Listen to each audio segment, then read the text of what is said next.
damos paso a la segunda ponente. Es Darinka Šiške. Darinka Šiške es socióloga y urbanista.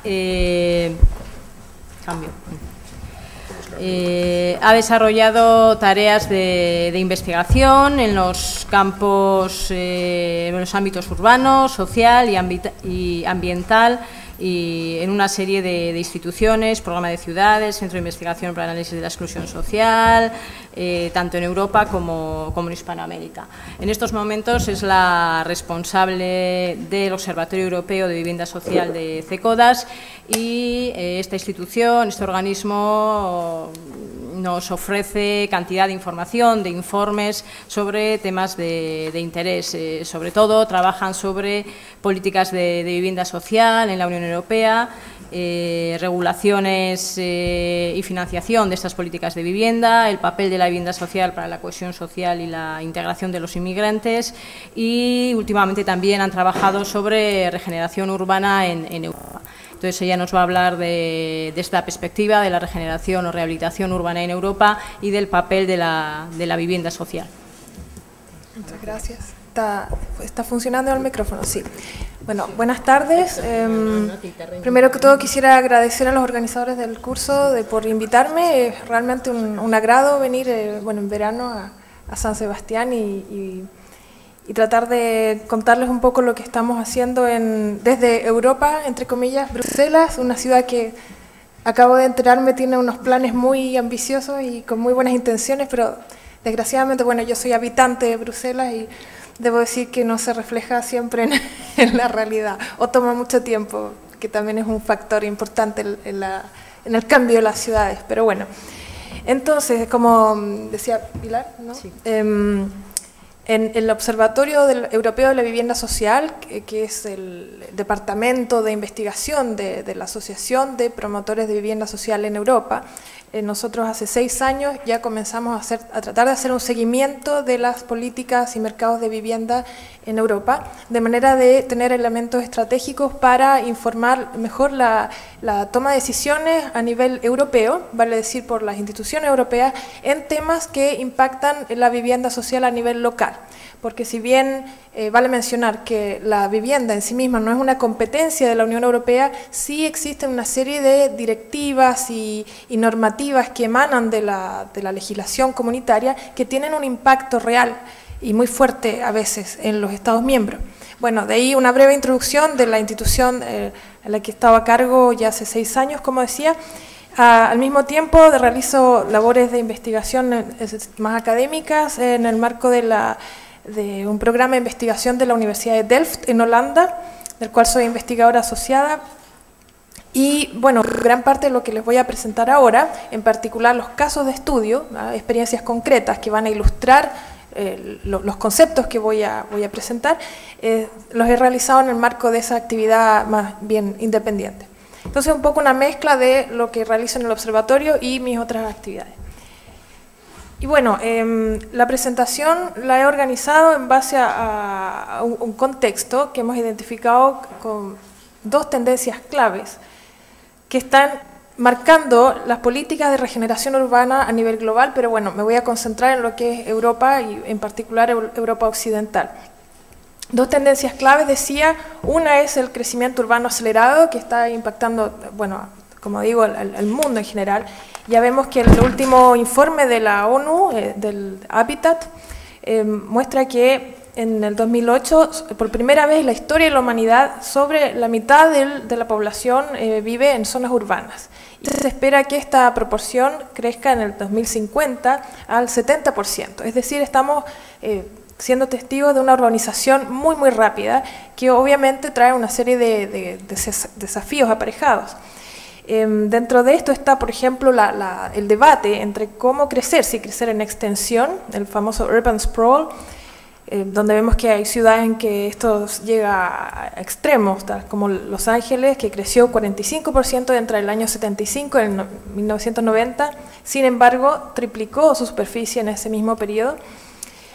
Hay temas sobre qué tan sostenible es nuestro desarrollo, qué pasa con la desigualdad de ingresos en esa condición de en ese proceso de crecimiento acelerado, y bueno, yo creo que las dos ponencias anteriores han tocado muchos de los puntos relativos a ciudades desiguales, la primacía del mercado como mecanismo de desarrollo urbano. En general yo no me voy a explayar más que eso, digamos, como marco. Y bueno, el riesgo de tensiones políticas y sociales que esos procesos conllevan, ¿no? También está el tema ambiental, muy importante, el tema de los desperdicios, que aumenta exponencialmente, los costos de transporte, la contaminación, el consumo de energía, etc. O sea, eso es como el marco, el trasfondo dentro del cual se plantean las políticas de regeneración urbana. Y bueno, también aparejado con este acelerado crecimiento urbano está la creciente diversificación social y cultural de las ciudades, de las grandes megalópolis. Está el tema del multiculturalismo versus los guetos, los enclaves, el gran tema de la segregación versus integración, etc. Y entonces se plantea como desafío social y político de las políticas de regeneración urbana el cómo conciliar la diferenciación social en las ciudades y la proximidad física que estos procesos llevan, ¿no? Porque inevitablemente gente distinta tiene que compartir los recursos, y los recursos, ya lo hemos visto, son escasos. Entonces el gran tema de fondo es cómo generar ciudades más cohesionadas en ese sentido. Y ahí hay una serie de conceptos que entran en juego, a los cuales voy a tocar en mi presentación, tales como la densidad, ¿ya? La proximidad física, ya decía, la heterogeneidad social en el espacio, desigualdad versus equidad, y la ciudad como lugar de oportunidades o no. Hay un refrán muy antiguo que dice: el aire de la ciudad hace libre. Bueno, hará libre, pero da oportunidades de conseguir el proyecto de vida a cada cual, o se las da solamente a algunos y a otros los deja fuera. De nuevo, es un tema que ya se ha tocado muchísimo. Pero yo me voy a enfocar más concretamente en dos enfoques. ¿Cómo están respondiendo las políticas urbanas? Bueno, en realidad voy a explayarme sobre el segundo. En primer lugar, tenemos el tema de la provisión, el cuánto. Cuando uno se concentra en el estudio de la política habitacional en los distintos países, siempre hay un énfasis en cuánto estamos construyendo, cuántas asignaciones, o sea, en términos monetarios también, cuántos dineros, cuántas ayudas estamos entregando a las personas para que logren obtener una vivienda digna. Y existe, como digo, esta visión cuantitativa, en exceso muchas veces, de solucionar problemas, ¿no? Cuánto dinero estamos entregando, cuántas casas estamos construyendo. Y también eso vale para todo lo que es infraestructura, servicios, comercio. Sin embargo, lo que nos ocupa hoy día es la territorialización, es decir, la dimensión espacial, el dónde estamos ubicando, dónde estamos localizando esta infraestructura, esta vivienda, etcétera. Y bueno, lo que en inglés se llama las area-based policies, o las políticas territorializadas de vivienda, tiene como base un supuesto, que es que la localización tendría un efecto independiente sobre la estructura de oportunidades de las personas. Lo que decía yo, bueno, la ciudad es realmente el ámbito donde cada cual va a poder encontrar las oportunidades para desarrollar su proyecto de vida, ¿sí o no? Bueno, este auge que desde ya los 80 tiene en Europa las políticas territorializadas, lo que dice es que depende de dónde la gente viva, si es que eso va a mejorar o a obstaculizar la posibilidad de llevar a cabo ese proyecto de vida. Y bueno, tenemos innumerables ejemplos de este tipo de políticas a lo largo de Europa, como ahí hago una lista, ¿no? La Sozialstaat en Alemania, los Contrats de Ville en Francia, Contrats de Quartier, Bruselas, New Deal for Communities en el Reino Unido, Big City Policies en Holanda, etcétera, etcétera. La lista es bien larga. Y bueno, voy a referirme principalmente a dos ejemplos de estas políticas territorializadas que hemos estudiado, y una de ellas es la famosa densificación urbana, que promueve la idea de la ciudad compacta versus la expansión urbana o sprawl, como ya decía. Y se basa en una serie de supuestos, objetivos medioambientales, es decir, frente a una escasez de suelo urbano, dado este crecimiento tan acelerado que estamos viendo, tenemos que crecer en densidad, es decir, hacia arriba, ¿no? Ahora, eso postula una serie de dilemas, como por ejemplo el consumo de combustible. Si bien hay una tendencia a decir que, bueno, mientras más compacta sea la ciudad, menos será el consumo, hay otras investigaciones que apuntan a que esto genera más viajes cortos, es decir, se disminuye la cantidad de viajes, perdón, la cantidad de distancia recorrida, pero al mismo tiempo hay una acumulación de viajes cortos que incidiría también en el consumo de combustible, ¿no? Entonces hay una serie de debates respecto a qué tan ideal es este modelo de ciudad compacta versus el sprawl. Yo simplemente estoy señalando que no hay consenso respecto a cuál de los dos modelos es como realmente el ideal o al cual aspirar absolutamente. También hay objetivos sociales detrás de la densificación, como por ejemplo poner a gente a vivir una junto a la otra. Y ahí eso nos lleva al gran tema de la integración social. ¿Es esto posible, convivir en espacios de alta densidad sin llegar a conflictos sociales? El tema de la accesibilidad. Ciudades más densas tienen mayor oportunidad de que todo el mundo se beneficie de nodos de transporte. Pero claro, todos están concentrados alrededor de estos núcleos de transporte. El tema de la urbanidad, es decir, cómo convivir de manera sociable con otras personas que son distintas, que tienen otras costumbres. Todo el tema sociológico, el vivir juntos, el tema del hacinamiento, si estamos hablando de hiperdensidad, hasta qué punto se satisfacen los requerimientos espaciales de las personas, el tema de la vivienda digna o de buena calidad, ¿no? Los requerimientos espaciales, como decía. Y objetivos económicos, la densificación también persigue economías de escala, un equilibrio entre el consumo y la producción, la mayor posibilidad para la gente de menores recursos de estar cerca de zonas de empleo, lo que facilitaría su integración social a través de la integración laboral, etc. Y el segundo tipo de política territorial, dentro del gran tema de la política de regeneración, es la tendencia a lo que se llama en inglés el social mix, que en Europa realmente es el gran tema en los últimos años. Ha sido un tema que ha ido adquiriendo una importancia creciente en las últimas décadas, pero se ve a nivel europeo que realmente figura una y otra vez en todos los documentos, los discursos de política, y es un tema que ha pasado a ser bastante politizado al mismo tiempo. Yo lo traduzco aquí como mezcla social. He escuchado que tú utilizas el término la mixificación. Bueno, en castellano la verdad es que nunca he escuchado una traducción única, siempre escucho distintas traducciones, depende del país, de la comunidad, ¿no? Pero bueno, para estos efectos voy a hablar de mezcla social. Y que, bueno, persigue la integración social de grupos sociales más vulnerables a través de su proximidad física, de su vivienda, de la vivienda donde vive, junto con, es decir, mezclar o poner juntas a gente de distintos grupos sociales a través de vivienda. Esa es la premisa, digamos.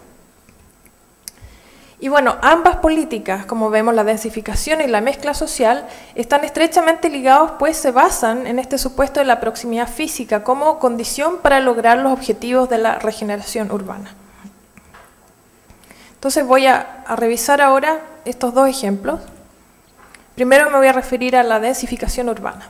Y para esto voy a exponerles un poco los resultados, un resumen de los resultados de una investigación que realizamos en el 2004 en la universidad en Londres, la London School of Economics, donde fui parte de un equipo multidisciplinario de arquitectos, ingenieros, yo era la socióloga del equipo, donde nos planteamos como objetivo tratar de cuestionar un poco el énfasis del gobierno metropolitano de Londres en ese tiempo, en la ciudad compacta. Dijimos, bueno, pero la ciudad compacta postula densidades que son mucho mayores que las densidades reales, o la densidad media de la ciudad de Londres, digamos, que es una ciudad bastante densa para estándares ingleses. Ahora, no es tan densa si uno la compara con la ciudad mediterránea, europea continental, ¿no? Entonces era un caso de estudio interesante porque, claro, para lo que es el Reino Unido, o sea, gente de otras ciudades en el Reino Unido miran Londres y dicen, no, pero Londres es súper densa, o sea, es demasiado, la gente vive hacinada, no hay espacio para nada, etcétera, le hacen el quite. Y hay una idealización de la vida rural en general, en Inglaterra como país. Sin embargo, como decía, desde el continente se ve Londres como una ciudad bastante, o sea, no tiene las densidades de otras ciudades como, bueno, notablemente Barcelona, incluso París, etcétera. Entonces, bueno, nos dijimos, veamos bajo qué condiciones puede ser establecer mayores densidades aceptables socialmente. Socialmente vale decir los residentes que sientan que no impacta negativamente su calidad de vida frente a estas políticas percibidas como tan agresivas en términos de densificación. Y que bueno, obviamente detrás de esta política también hay un doble discurso, ¿no?, que coincide con lo que ya decía el primer ponente, esta idea de los agentes inmobiliarios como detrás de esa máquina urbanizadora, máquina densificadora para tratar de extraer la mayor pluralidad posible. Es decir, ahí había una agenda de gobierno que coincidía con la agenda del inmobiliario, ¿no es cierto? Entonces nosotros desde la investigación queríamos plantearnos un poco, bueno, ¿es esto factible en términos de objetivos de cohesión social y de objetivos de calidad de la vivienda, de calidad de los espacios, sí o no? Y bueno, el problema se plantea como Londres es una ciudad que tiene un gran flujo de inmigrantes de todo el mundo, tanto de bajo nivel de calificación como de muy calificados. Entonces tenemos los dos polos, ¿ah? Gente con muy altos recursos y gente con muy bajos recursos que viene a la ciudad a buscar trabajo, ¿cierto?, empleos, y necesita vivienda, ¿no? Entonces esto genera una gran presión sobre la oferta de vivienda y de oficinas. Sin embargo, nos encontramos frente a un déficit estructural de vivienda social y asequible, a precios asequibles. Y hay una gran presión sobre las áreas verdes, lo que allá se llama el Greenfield Sites. Y para aquellos de ustedes que conocen el campo de Londres, alrededor de la ciudad hay lo que se llama Green Belt, es decir, el cinturón verde, que por muchos años, históricamente, sobre todo las clases altas que tienen propiedades en el campo, en las afueras de Londres, quieren preservar. Entonces está lo que se llama el lobby rural.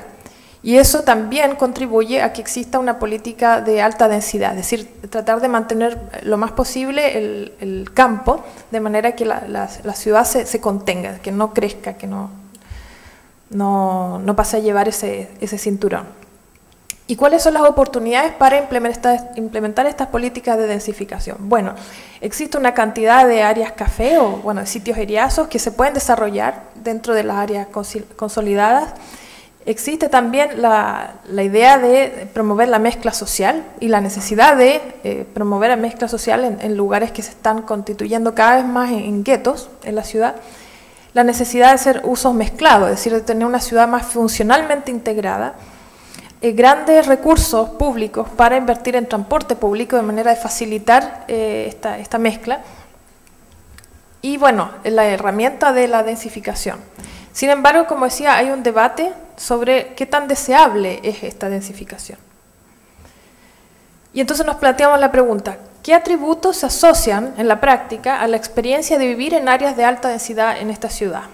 Y ahí ven ustedes que escogimos 5 áreas en lugares muy distintos en Londres, todos los cuales tenían densidades por sobre la media metropolitana. Entonces dijimos, bueno, dentro de esta ciudad misma, veamos cuál es la media de densidad y veamos estas áreas si funcionan o no.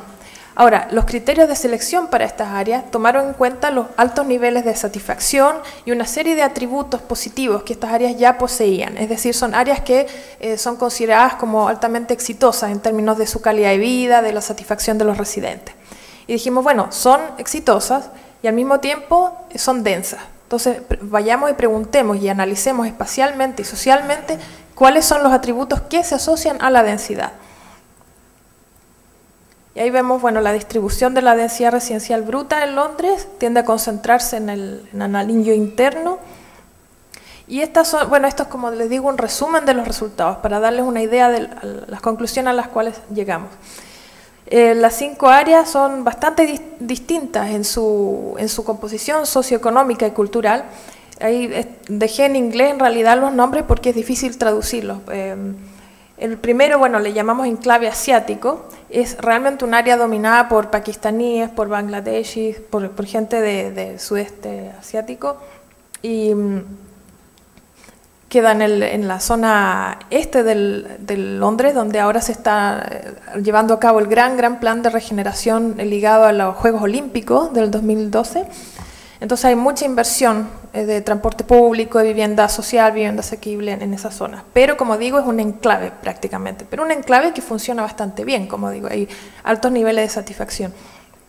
Luego está el extremo opuesto, el barrio de Town, que es bastante, digamos, de clase alta, pero al mismo tiempo tiene un componente importante de vivienda social dentro. O sea, se han mantenido conjunto de vivienda social en un área de gran plusvalía y que tiene muchos atributos físicos, está cerca del río, tiene áreas verdes de muy buena calidad y la gente declara vivir tener muy buena satisfacción con sus condiciones de vida.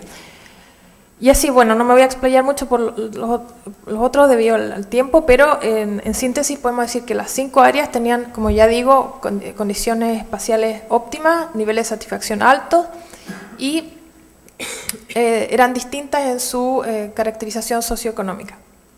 ¿Y qué encontramos? Bueno, una primera conclusión es que se encuentran distintos estilos de vida dentro de áreas de densidades similares. Y los clasificamos el perfil de los residentes, de la gente que vivía en estas áreas, en 3 grupos. Uno le llamamos los urbanites, los urbanos, por así decirlo. Bueno, típicamente lo que uno llamaría yuppie, ¿no? Los profesionales jóvenes, sin hijos, parejas o solteros, algunas familias con hasta 2 o 3 niños, máximo 3 niños, gente independiente que trabaja desde su casa, es decir, tiene este estilo de vida de trabajar desde casa y al mismo tiempo vivir ahí. Graduados recientes, es decir, estudiantes que comienzan a trabajar, familias de ingresos medios y medios bajos que adquieren su primera vivienda e inmigrantes recientes. Este grupo es el que parece estar más satisfecho con vivir en densidad, debido a una serie de atributos que ya vamos a ver. Luego están le llamamos suburban livers, es decir, los que viven todavía en áreas de alta densidad, pero aspiran a irse a los suburbios por distintas razones. Por ejemplo, personas o parejas en la etapa de nido vacío, que quieren vivir cerca de sus hijos, es decir, las familias nuevas que están constituyendo sus hijos. Entonces se han quedado solos en áreas más centrales, densas, pero sienten que quieren retirarse a los suburbios, a donde están sus hijos con sus nuevas familias. Luego, los hijos de los residentes actuales que están desplazados económicamente, o priced out, como se dice en inglés. Y esto, bueno, tiene que ver con el proceso de gentrificación de estas áreas. Antes eran áreas muy para gente de medios o bajos recursos que tenían una serie de servicios asociados que correspondían a los ingresos de esas personas. Sin embargo, al obtenerse mayores plusvalías, estas áreas se han convertido en altamente deseables y por lo tanto promotores privados han comenzado a construir ahí y han llegado residentes de mayores recursos que lo que han hecho ha sido desplazar, el típico proceso, ¿no? Desplazar a la gente de menores recursos. Entonces esta gente lo que quiere es, o necesita, este tipo de residente de áreas densas es cambiarse a lugares donde pueda encontrar servicios, por ejemplo, no tan caros, vivienda menos cara. Luego, familias con 3 o más niños, o con niños en escuela secundaria, es decir, el tema de las escuelas es muy importante. Por lo general las escuelas están ubicadas en los suburbios donde están las familias, ¿no? Y grupos étnicos que se sienten desplazados. Y por último tenemos un grupo de la gente que está estancada, está atrapada, le llamamos los trapped. Y este es el grupo de los más vulnerables, ¿no? Por una parte, residentes de vivienda social de largo plazo, es decir, gente que ha estado toda su vida en vivienda social. Y recordemos que la vivienda social en el Reino Unido es de alquiler. Es decir, es gente que vive de las ayudas de Estado, ¿no? Y es dependiente muchas veces de desempleados crónicos o jubilados que en el fondo no tienen otra alternativa, no pueden adquirir vivienda de mercado y por lo tanto se sienten atrapados ahí, no pueden moverse.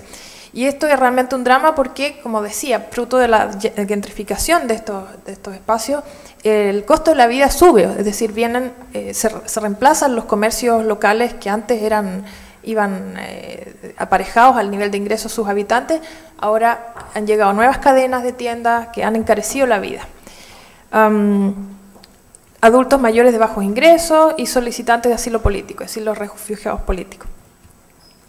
Y aquí, bueno, voy a pasar un poco rápidamente también por una serie de aspectos o atributos que valoraron los residentes de estas áreas de alta densidad.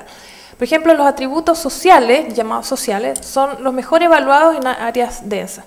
Ahí dejé estas son citas de las entrevistas que realizamos con residentes y representantes de los barrios, porque en realidad es difícil traducir literalmente, pero más o menos para darles una idea. En general la gente, lo que les gustaba de las áreas densas era la animación, ¿ya? Le gustaba que siempre hay cosas pasando, hay gente de distintas partes del mundo, por ejemplo, uno se encuentra con el vecino, es capaz de interactuar con ellos fácilmente por este constante flujo de gente, y eso era considerado un atributo que iba aparejado con la alta densidad. Perdón.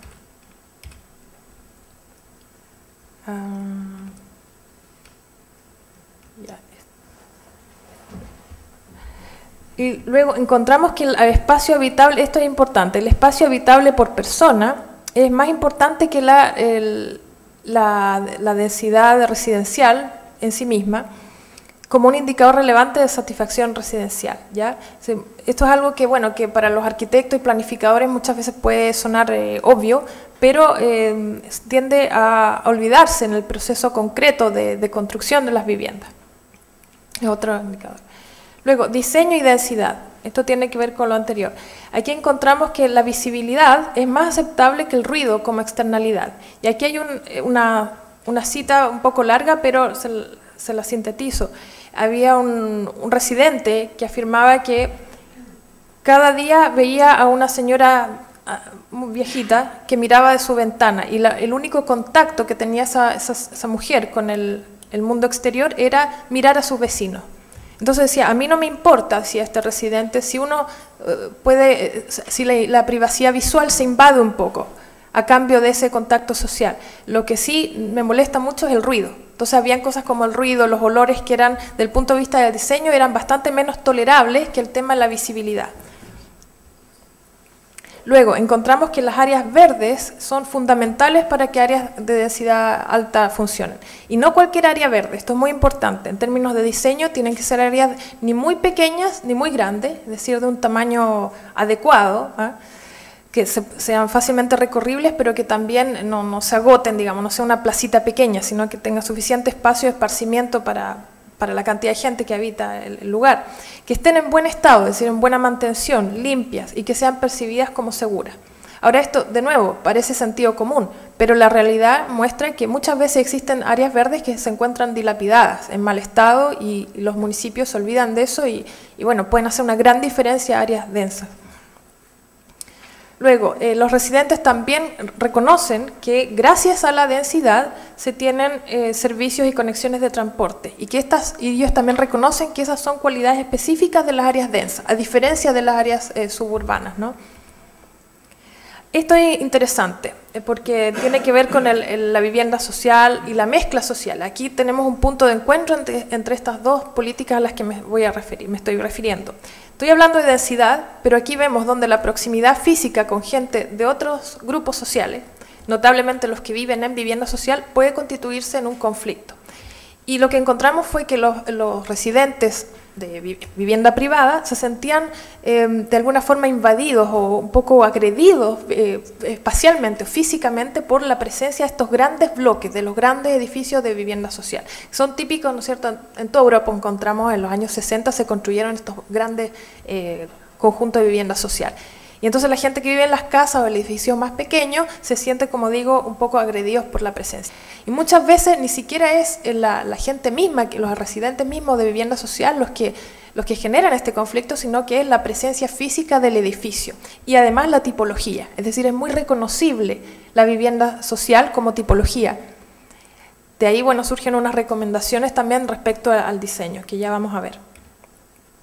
Y bueno, las lecciones que hemos sacado. Como digo, esto es realmente un breve resumen para darles una idea de cómo esta política tiene un impacto en la calidad de vida del residente.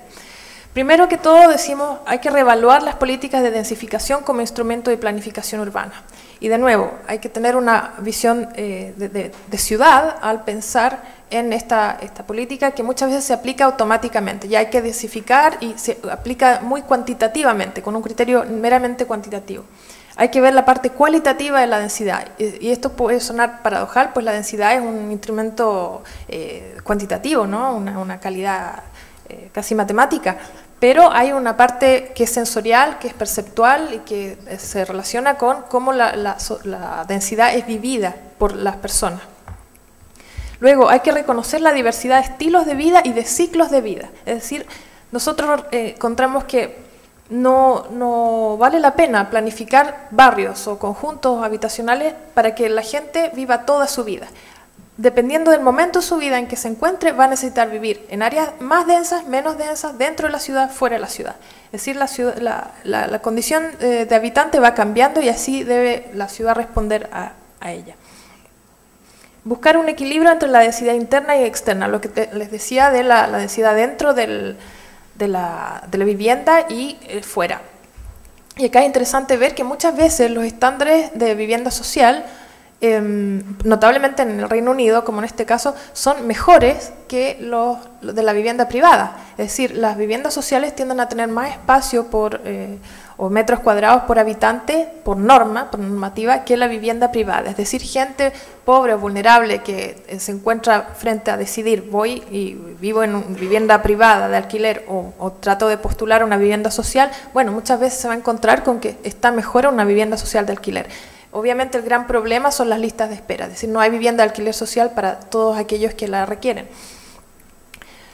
Proveer niveles apropiados de transporte público, ciertamente, incentivar la reducción del uso del automóvil, porque el tema del aparcamiento es muy difícil, ese tema es un tema que no es resuelto en la mayoría de las ciudades con políticas de densificación. La gente, a pesar de promoverse el modelo de ciudad compacta, que persigue el sistema de transporte más sustentable, como la bicicleta o caminar, la gente tiende a querer tener su propio vehículo, y ahí el tema del aparcamiento es realmente un problema. Entonces, bueno, la hipótesis que a mejor transporte público, estos problemas se reduciría, pero obviamente hasta un cierto límite. Asegurar el acceso a áreas verdes bien mantenidas, como ya decía. Incentivar la mantención de servicios locales, servicios y comercios locales, también, como ya decía, es bueno tratar de promover el hecho de que se queden los comercios locales, tal vez a través de esquemas de cooperativas o de ayudas, de manera de evitar que se homogeneice el paisaje comercial, tal como es el caso en muchas ciudades, donde pasan las mismas cadenas de tiendas, de farmacia, etcétera, pasan a poblar todos los nuevos conjuntos de regeneración. Y bueno, el último punto es respecto a la tipología de vivienda. La idea sería promover una similitud de tipologías de vivienda social asequible y de mercado, es decir, tratar de que la vivienda social no sea tan obviamente vivienda social en términos físicos, ¿no? O de diseño. Y ahora, bueno, paso al otro tipo de política, la mezcla social. Entonces vemos que esta política surge de una asociación negativa entre las concentraciones de residentes de bajos ingresos y el régimen de tenencia. Régimen de tenencia, bueno, vivienda social en el fondo. Y esta asociación negativa surge de las características y la evolución histórica de la vivienda social en Europa occidental. De hecho, en la mayoría de los países de la posguerra, la vivienda social fue por muchas décadas sinónimo de clase trabajadora y por lo tanto era un tipo de vivienda a la cual se aspiraba. ¿Ya? O sea, no era una vivienda como lo es hoy día en muchos países de Europa, que es sinónimo de desempleados, de madres solteras, de gente que está marginada de la sociedad. Sin embargo, con la desindustrialización de Europa ha surgido un gradual proceso de residualización y estigmatización de esta vivienda, es decir, concentración de grupos vulnerables, grupos pobres en este tipo de vivienda. Y bueno, aquí les voy a presentar una pequeña modelo tipológico que hemos trabajado en el Observatorio de Vivienda Social para tratar de dar cuenta de la gran diversidad de la vivienda social a lo largo de Europa. Y este esquema, bueno, incluye los nuevos Estados miembros, donde también hay una particularidad bien específica, dado que lo que era vivienda pública en los países durante el comunismo se privatizó de un día para otro a precio simbólico, es decir, se le vendió la vivienda a su residente, digamos a 1 euro, a 3 euros, y esto generó toda una nueva clase de gente propietaria de sus viviendas, pero sin los medios económicos para mantenerlas, ¿no? Y sin un marco legislativo que permitiera decidir quién o determinar quién se hacía cargo de los gastos de áreas comunes, por ejemplo, cajas de escaleras, ascensores, espacios públicos, etc. esto, como se imaginarán ustedes, es un problema que todavía no encuentra solución. Ha sido un gran problema en estos países porque el Estado, los municipios no tienen el dinero para hacerse cargo de estos gastos comunes. Entonces, bueno, tenemos, como digo, en términos cuantitativos, nueva vivienda en propiedad, pero que de facto tiene las características de lo que sería vivienda social en otros países. Entonces hemos organizado esta caracterización tipológica en base a dos ejes. Uno es el tamaño del sector de alquiler social. Y ahora, valga la aclaración de que, si bien en países como España, notablemente el alquiler social aún es una categoría marginal en términos cuantitativos, si bien en algunas comunidades hay políticas de tratar de incrementar este tipo de tenencia, la vivienda social es sinónimo de la vivienda social de alquiler en muchos países, en la gran mayoría de los países. Y el segundo eje es el criterio de atribución. Es decir, ¿quién recibe? ¿Quién tiene derecho a recibir vivienda social? Y así encontramos entonces 4 grandes grupos.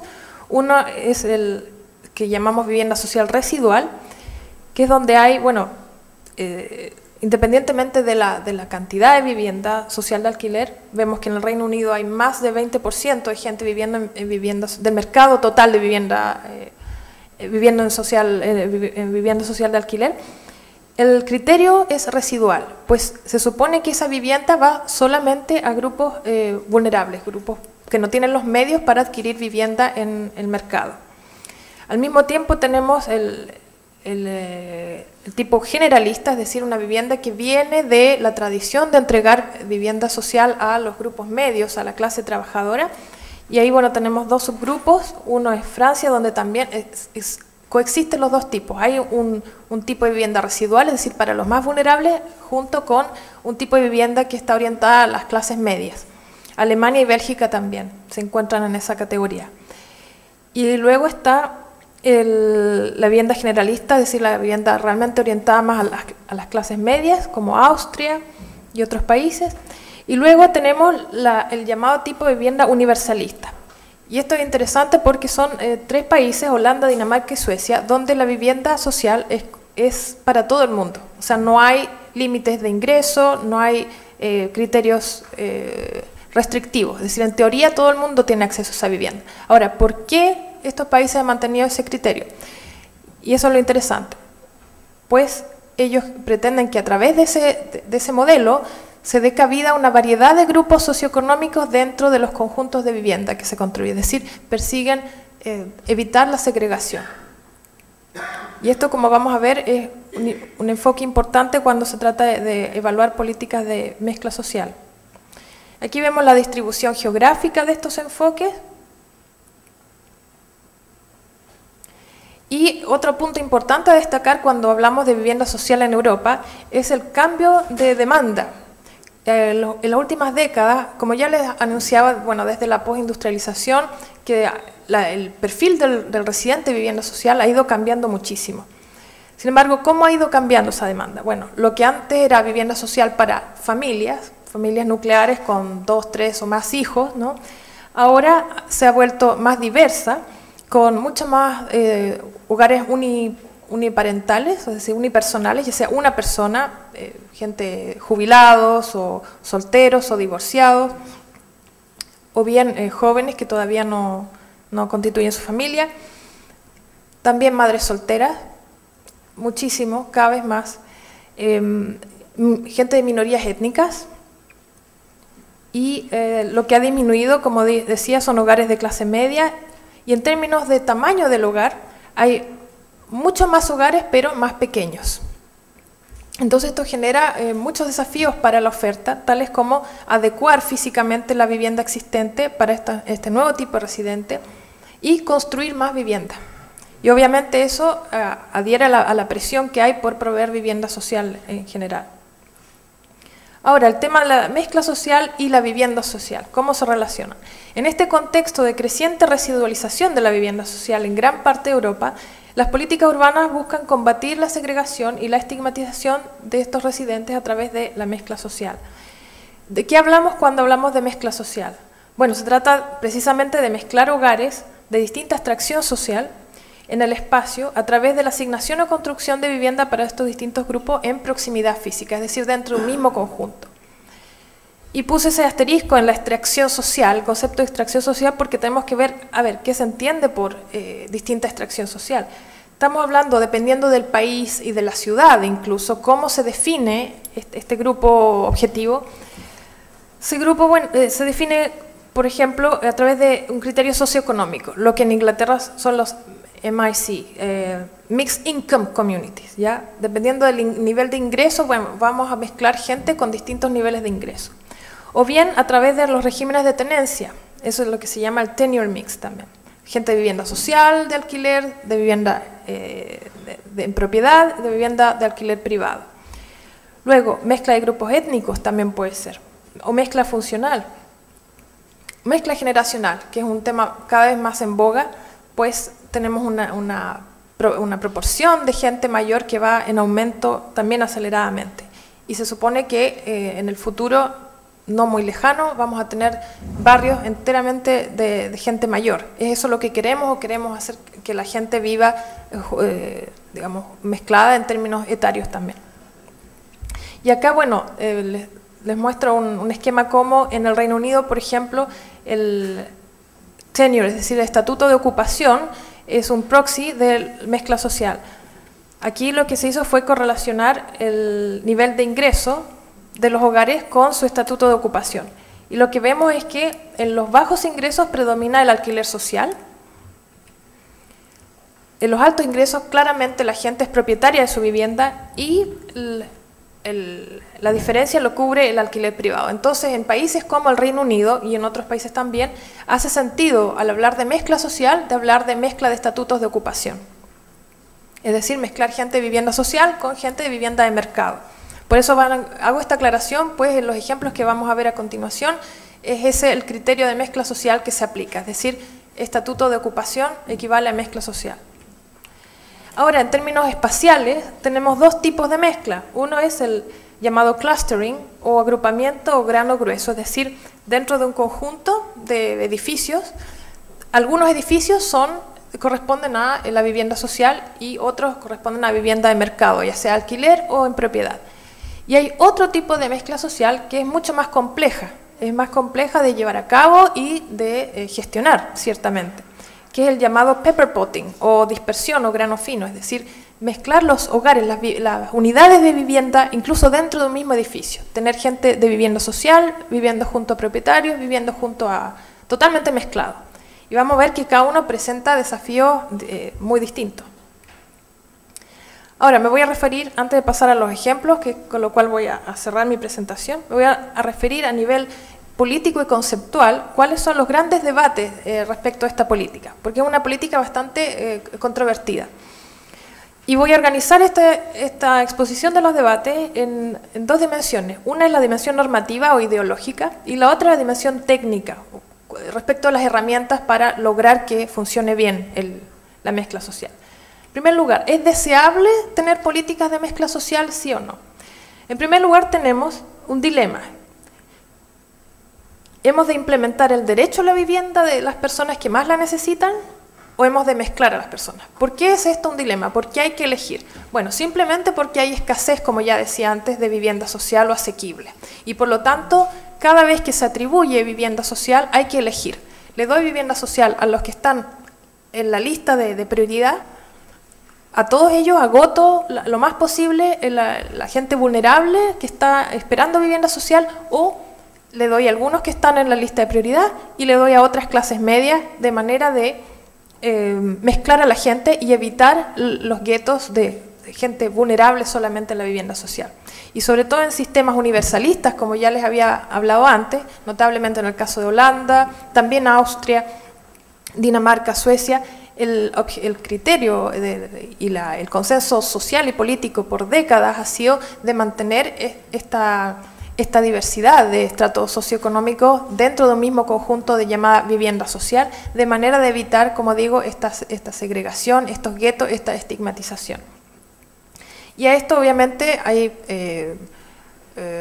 activistas y gente que promueven el derecho a la vivienda de los más vulnerables que están francamente en oposición a esto.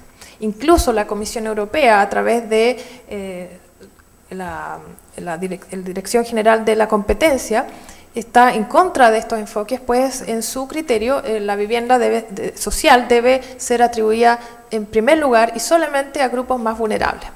Y ahí, bueno, en Bruselas se han visto una serie de casos, de casos que se han llevado a discusiones normativas entre los gobiernos de los países que están siendo acusados de no implementar la competencia, la libre competencia al respecto, y la Comisión Europea respecto a eso. Es decir, los países tales como Holanda, que están siendo acusados de no implementar el derecho a la vivienda, están reclamando que, bueno, que dentro de sus objetivos de política social en sentido amplio está el objetivo de la cohesión social, entendida como la coexistencia de distintos grupos sociales en los conjuntos de vivienda social, con el objetivo último de evitar la segregación y la residualización de la vivienda social. Entonces, bueno, este es un debate político que ya ha llevado bastantes años y hay cartas del gobierno holandés a la Comisión Europea y viceversa, y hay una serie de grupos de interés que están también involucrados en la discusión. Es un debate que realmente está en el corazón de esta política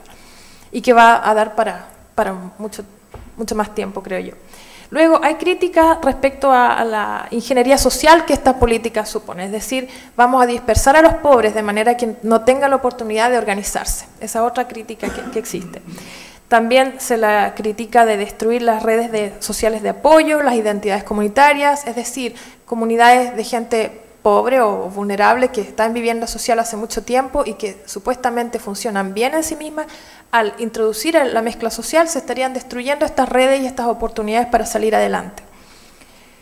También se habla de un efecto de deprivación relativa, es decir, mirando a gente que tiene más, si yo vivo al lado de gente más pudiente, me voy a sentir resentido porque yo como pobre no puedo alcanzar eso. Sin embargo, hay un contraargumento de esto que dice que, bueno, al contrario, el mix social, la mezcla social lo que hace es promover modelos de conducta más positivos. Es decir, se supone que si yo vivo al lado de una persona de clase media que tiene trabajo y lo veo que va todos los días a trabajar, entonces voy a estar incentivado para aspirar a ese sistema de vida también, para encontrar un empleo, para salir de mi situación de pobreza. Bueno, como digo, todas son supuestos de carácter bastante ideológico detrás de esta política. Luego, lo que ya les decía, la consecuencia negativa de la regeneración cuando trae clases medias y por lo tanto servicios para grupos con poder adquisitivo mayor es la pérdida de servicios para grupos de menores ingresos. Ahora bien, si a pesar de todos estos debates y críticas decidimos implementar la mezcla social, ¿qué es lo que hemos encontrado a nivel técnico, a nivel operativo, en cómo hacer que funcione bien la mezcla social? Primero hay que considerar que el proceso de gentrificación, si bien es bueno para regenerar las condiciones físicas de un área, es decir, promueve la mantención del patrimonio a nivel físico, la mejor llegada de servicios a un área que antes estaba desprovista de estos servicios, de esta infraestructura, tiene un efecto positivo que es transitorio. Es decir, hay que cuidar, si se requiere con reglamentaciones, que la gentrificación sea controlada, es decir, no pase a invadir todo el área, no pase a desplazar a todos los residentes de menores recursos, sino que hay que evitar que eso, hay que de alguna forma poner mecanismos para mantener la mezcla en sí misma, es decir, mantener una proporción de habitantes de distintos recursos. Ahora, otro tema a considerar es hasta qué punto estamos mejorando la situación económica de los hogares pobres en estas áreas mixtas, o simplemente estamos, como decía antes, dispersándolo, diluyendo de alguna forma en el espacio a esta gente. Y ahí está lo que se llama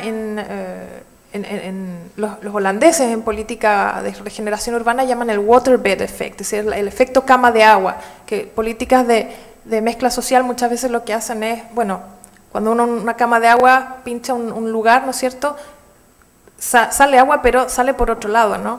Es decir, los pobres estarían siendo expulsados de un área, se lograría un mayor equilibrio en términos de indicadores sociales y económicos en un área concreta, pero esos pobres de alguna forma van a pasar a ser parte de otro barrio donde el problema se va a trasladar. Entonces hay que tratar de ver el tema a nivel más metropolitano o subregional incluso, no en términos cerrados de un área específica.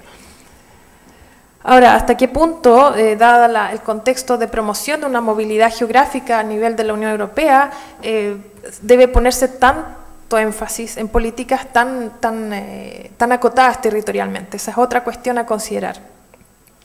Ahora bien, a nivel metodológico es difícil medir los efectos positivos, es decir, los resultados esperados de estas políticas en familias. De nuevo, está el tema de la movilidad. Cuando las familias se van a vivir a otra parte, bueno, ¿cómo podemos decir que esta política ha realmente tenido un impacto positivo en los usuarios? Si hay una rotación permanente. Está el tema de la gestión. Cuando hablamos con los asociados, ¿no es cierto?, es decir, la gente, los operadores de vivienda social, los que tienen a su cargo la mantención, la gestión cotidiana de estos conjuntos, bueno, dicen, es realmente muy difícil gestionar conjuntos mixtos, sobre todo cuando se usa la técnica del pepper potting, como les decía, es decir, de mezclar en un mismo edificio, por ejemplo, gente de distintos regímenes de tenencia. ¿Cómo solucionar conflictos? Si, por ejemplo, un gestor de vivienda social tiene un manager, no sé cómo traducirlo, la persona que está a cargo de un edificio de vivienda social normalmente. Si tiene un edificio mixto, va a tener una cierta autoridad sobre algunos y no sobre otros. Entonces, ¿cómo va a gestionar conflictos? ¿Cómo se van a gestionar temas de interés común, como la limpieza, la mantención, la recolección de fondos para los gastos comunes, etcétera? O sea, es realmente un desafío muy grande a nivel bien concreto. Luego está el tema de la micropolarización, que dice, bueno, si bien el objetivo de la política es mezclar a la gente, finalmente la gente va a tender a reagruparse con sus pares. Entonces, ¿hasta qué punto está de nuevo el tema de la ingeniería social? ¿Hasta qué punto vamos a tener los efectos esperados? ¿Hasta qué punto podemos controlar los efectos a nivel social? No existe evidencia que sea concluyente, en suma, sobre los efectos deseados de la mezcla social y la integración social. O sea, una cosa es mezclar a la gente en el espacio y otra cosa es que efectivamente se integre, por así decirlo. Y bueno, vivir en proximidad no es ciertamente garantía de interacción social, es decir, no vamos a hacer que la gente automáticamente sea amigos por el hecho de ponerlo a vivir juntos. Sin embargo, vemos que la evidencia también señala que la ausencia de políticas antisegregacionistas como la mezcla social empeora la situación de aquellos residentes en áreas altamente segregadas. Es decir, lo que podemos concluir, lo que la evidencia nos muestra, es que cuando la situación de segregación es muy aguda, hay que hacer algo, hay que intervenir porque si no la situación va a empeorar. Y bueno, la premisa también es que si las políticas de mezcla social se ven caso a caso, toman en cuenta la situación local y son bien diseñadas e implementadas, pueden de esta forma contener la segregación social especial y sus consecuencias negativas. Bueno, y acá vemos que hay cierta mezcla que uno puede de alguna forma evaluar a través de estadísticas, no a través de indicadores. La mezcla de estatuto de ocupación, la mezcla socioeconómica, la mezcla social. Sin embargo, fenómenos o procesos como la interacción social es muy difícil medirla. Se trata aquí de dinámicas sociales que requieren un tipo de investigación, de monitoreo mucho más complejo y de largo plazo. Y por último, si hablamos de mezcla funcional, es decir, lograr que a través de esta mezcla de gente en el espacio, esta gente también pase a disfrutar de las oportunidades que ofrece el vivir en la ciudad, lo que ya veíamos, por ejemplo, a través de habitar áreas de densidad donde hay un acceso mucho más fácil a fuentes de empleo, a fuentes de educación, a servicios. Entonces, bueno, eso requiere realmente un aparataje de indicadores y de sistemas de medición de resultados de estas políticas que es francamente complejo. Y ahora, bueno, voy a finalizar con unos casos donde hemos realizado investigación, por una parte en Holanda, en los Países Bajos, y en Inglaterra, el caso de Londres, y en cada uno vamos a ver dos tipos de casos. Un caso es sobre una comunidad existente donde se intervino a través de estas políticas de regeneración urbana, y otro es un proyecto totalmente nuevo, donde se implementaron todos estos principios, estas políticas desde el comienzo. Entonces, ¿por qué estos dos países? Bueno, en primer lugar, porque ambos tienen una relativamente larga trayectoria en la aplicación de estas políticas de regeneración urbana e inclusión social, que incluyen este enfoque de la mezcla social. Y al mismo tiempo, ambos países tienen una alta proporción de vivienda social, como veíamos anteriormente en la tipología que les mostré. En el caso de Inglaterra, sobre el 20%, pero de carácter residual, es decir, enfocada netamente a los más pobres. Y en los Países Bajos, bueno, es el país con mayor porcentaje y mayor proporción de vivienda social de toda Europa. Un 35% de su población vive en la llamada vivienda social, pero recordemos que es una vivienda social de carácter universalista, es decir, no se trata aquí de que ese 35% de los holandeses sean pobres y requieran vivienda social, sino que están mezclados, ¿no es cierto? Y las experiencias de sí mismas, bueno, todas ellas tenían que cumplir con una serie de requisitos para ser seleccionadas. Una es la buena localización, entendida como fácil acceso a transporte público, servicios básicos, centros de empleo y educación. La proximidad a distancia peatonal de áreas verdes en buen estado y seguras. De nuevo, vamos a los criterios que observamos en el estudio sobre la densificación y la deseabilidad, los altos niveles de satisfacción con esas áreas. Y que estén integradas a la trama urbana, es decir, no áreas que estén en la periferia, no estas ciudades satélites o new towns o conjuntos aislados, sino que tienen que estar en áreas consolidadas, en ciudades de tamaño metropolitano y que tengan mezcla social. Entonces, bueno, aquí vemos el primer caso en Holanda, está la ciudad de Utrecht, en el centro del país, una zona altamente urbanizada, una ciudad con una universidad, con bastante actividad económica, fuentes de empleo, 300.000 habitantes. Y en términos de mercado de la vivienda, vemos que el precio promedio de una vivienda para comprar es de 229.000 euros. Eso lo que nos muestra que es una ciudad bastante donde es deseable vivir, digamos, en términos de empleo, en términos de mercado de la vivienda. Sin embargo, hay lo que se llama unos pockets, o sea, unos lugares donde se concentra gente de escasos recursos con graves problemas sociales, como el lugar Hooggraven, que es el barrio en el sur, donde vemos ahí señalado. Es un barrio, como digo, consolidado, pero con muchos problemas sociales. Y Leidse-Rijn es un nuevo conjunto, es decir, era una antigua zona industrial muy grande, como ven ahí en el número 26, que se ha replanteado como un nuevo desarrollo inmobiliario, mixto. Bueno, ¿cuál era el diagnóstico en el caso de Hooggraven? Tenemos que era considerada, esto hace más de 20 años, cuando se comenzó con la regeneración urbana en esta zona, era considerada una de las peores áreas de Holanda, lo que equivale a una alta concentración de hogares vulnerables, gente desempleada, viviendo en vivienda social. Efectivamente, aquí vemos la correlación entre el régimen de tenencia y la característica socioeconómica de la población. Y un patrimonio arquitectónico, físico, en muy malas condiciones. Es decir, el área está bastante dejada de la mano de Dios, por así decirlo. ¿En qué consistió la intervención? Bueno, tuvo 3 ejes de intervención. Mezcla social, es decir, traer al área, atraer a hogares de ingresos medios de manera de revitalizarla económicamente, proveer infraestructura comunitaria, como centro comunitario, un gimnasio, escuelas de buena calidad, etc. Atraer comercio y servicios.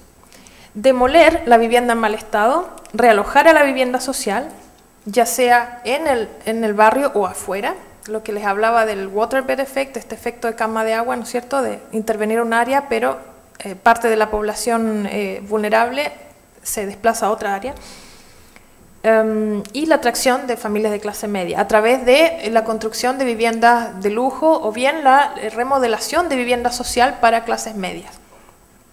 ¿Cuáles son los mecanismos? Bueno, se constituyó un partenariado consistente de promotores privados, asociaciones de vivienda que, dicho sea de paso, son organizaciones muy poderosas, con muchos recursos en Holanda y que tienen un gran poder de decisión, una gran influencia también a nivel político. Las Housing Associations, es decir, son organismos sin fines de lucro que promueven la vivienda social, pero que, como digo, tienen muchos recursos, pues son bastante independientes del gobierno, poseen mucho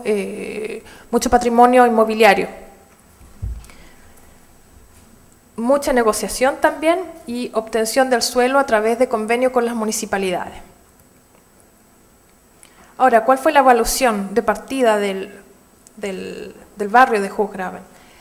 En primer lugar, tenía muy buenos atributos de localización. ¿Ya? Tenemos un mercado de la vivienda bastante dinámico en la ciudad de Utrecht, lo que convierte inmediatamente cualquier localización en la ciudad en bastante deseable.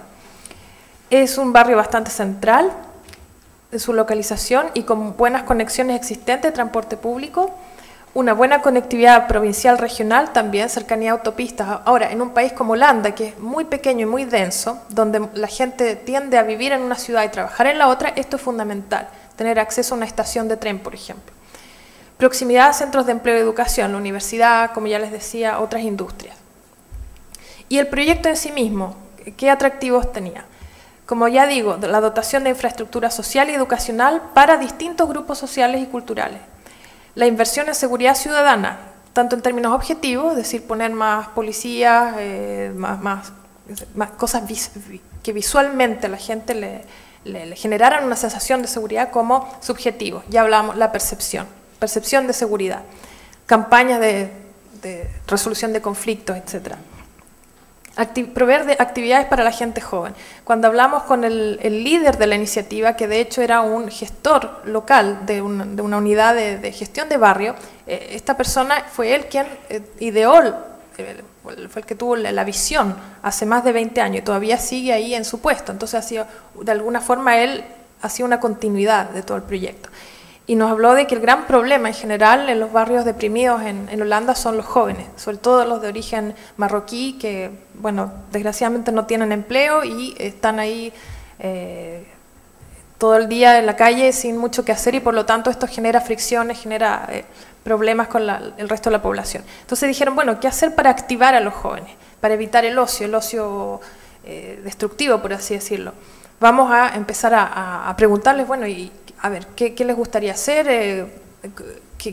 Por ejemplo, para obtener empleo, ¿qué calificaciones tienen? ¿Qué tipo de oportunidades hay aquí en la ciudad para que ustedes se formen y obtengan empleo? En fin, empezaron a tratar de activar esa población. También fue importante mantener la atmósfera y el carácter del barrio, que si bien estaba bastante en condiciones bastante menoscabadas en términos físicos, pero había arquitectura de los años 20, por ejemplo, de mucha calidad, que valía la pena rescatar. Asimismo, los árboles, los espacios verdes, los canales, etc. Y acá, bueno, unas fotografías para mostrarles las viviendas en demolición allá arriba, es decir, había vivienda social en condiciones muy, muy degradadas que había que demoler sí o sí. La vivienda en construcción para las clases medias, la calidad de los espacios públicos. Realmente esto en Holanda es algo que ellos tienden a preservar y es un atributo de cualquier nuevo desarrollo, los canales, los árboles, etc. Las viviendas antiguas, como ven ahí en una esquina, que son de alta demanda sobre todo por las familias, porque son muy espaciosas y bueno, si bien estaban en malas condiciones, un aspecto del proyecto fue regenerarlas. Y bueno, pasamos al segundo ejemplo, que era el otro área grande que les mostraba, donde la intervención fue totalmente nueva. Y esta intervención es reciente, data del 98, y está planificada a realmente largo plazo, hasta el 2025. El municipio de Utrecht está liderando el proceso, tiene altos estándares constructivos, de diseño y ambientales, y bueno, una serie de características que son propias de un desarrollo nuevo, donde realmente uno tiene carta blanca para hacer todo lo que quiera. Y se plantea como un nuevo desarrollo urbano integrado, es decir, tiene todos los componentes ambientales, económicos, de transporte, infraestructura, todo al mismo tiempo. Entonces es una gran oportunidad de, por así decirlo, generar una especie de utopía en la realidad. Y ahí vemos que el proceso, el área está en construcción. Han invertido mucho en lo que es la promoción del área, llegar a los residentes. Hay un centro de información donde los que van a ser futuros residentes pueden llegar y entender dónde va a estar su vivienda, cuáles van a ser las oportunidades, pueden participar del proceso. Como ven ahí abajo, se promueve también un estilo de vida, ¿no? Todo es sostenible, ecológico. Esta es la vivienda, digamos, para las clases medias, la más cara. aquí tenemos también vivienda de clases medias, dentro de las cuales también hay algunas que son vivienda social para clases medias, es decir, privada y social se mezclan. La escuela se plantea como eje de integración social, es decir, se pretende que todos los niños vayan a la escuela local, para lo cual se hace una escuela de muy buena calidad y se hace un trabajo con la comunidad para lograr que los niños de distintas clases sociales vayan a esa escuela efectivamente. Y esta es la vivienda social, que bueno, se ve ahí que la calidad obviamente se ve distinta, ¿no? Lo que hablábamos. Es interesante porque esta es la oportunidad para hacer lo que veíamos en el estudio anterior, que la vivienda social no esté marcada físicamente o tipológicamente como distinta de la vivienda privada, pero sin embargo tiende a repetirse, desgraciadamente, la tipología y la calidad, bueno, menor. Y vemos un tipo de arquitectura emblemática. Aquí tenemos una breve evaluación de la experiencia. Sí, veo que no me queda mucho tiempo, así que voy a pasar al ejemplo inglés. Ahí yo ya he mencionado el contexto general, ¿no es cierto? Comunidades mixtas, mayor vivienda asequible, estigmatización de la vivienda social, etc.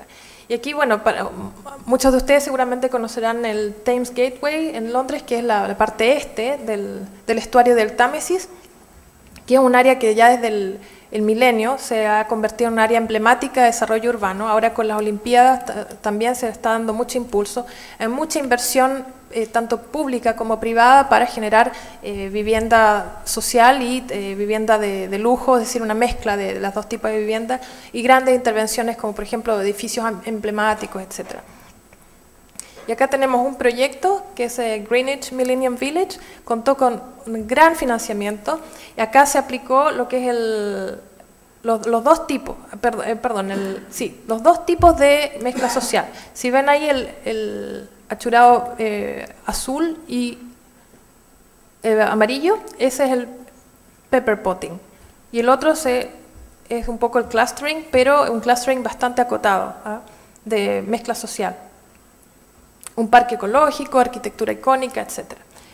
Y al otro lado, el Greenwich Millennium Village fue un barrio nuevo, totalmente nuevo en un sitio eriazo.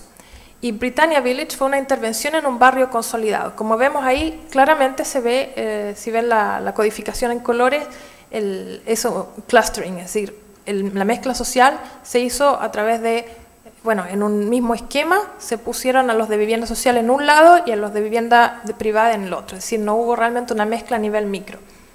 El resultado fue que, bueno, obviamente en el Greenwich Millennium Village se tienen mejores resultados en términos de satisfacción con la calidad de vida, y en Britannia Village había algunos roces entre los residentes antiguos y los nuevos residentes. Ahora, figura como uno de los aspectos clave en los buenos resultados de Greenwich Millennium Village el hecho de que ha habido una una trabajadora social que ha seguido el proceso de inserción de los residentes sociales, o sea, vivienda social, dentro de la comunidad desde el comienzo. Y eso coincide con el barrio de Hooggraven en Holanda, donde hay un liderazgo local, hay un actor local que sigue desde cerca el proceso a lo largo de todo el proyecto y se involucra con las dinámicas sociales a nivel local, perdón. Bueno, y con esto concluyo. Las expectativas deben ser realistas sobre la interacción social entre grupos distintos. Si bien podemos poner a gente, como decía, a vivir en proximidad una de la otra, eso no va a garantizar necesariamente que la gente interactúe y que se integre a ese nivel. Sin embargo, sí puede lograrse que los residentes más vulnerables tengan una integración funcional a la ciudad a través de su localización en barrios mixtos centrales. Hace falta incluir una visión de largo plazo, que desgraciadamente muchas veces los políticos no tienen. Entonces cambian los gobiernos municipales y por lo tanto cambian las políticas y hasta ahí nomás llegan las buenas intenciones.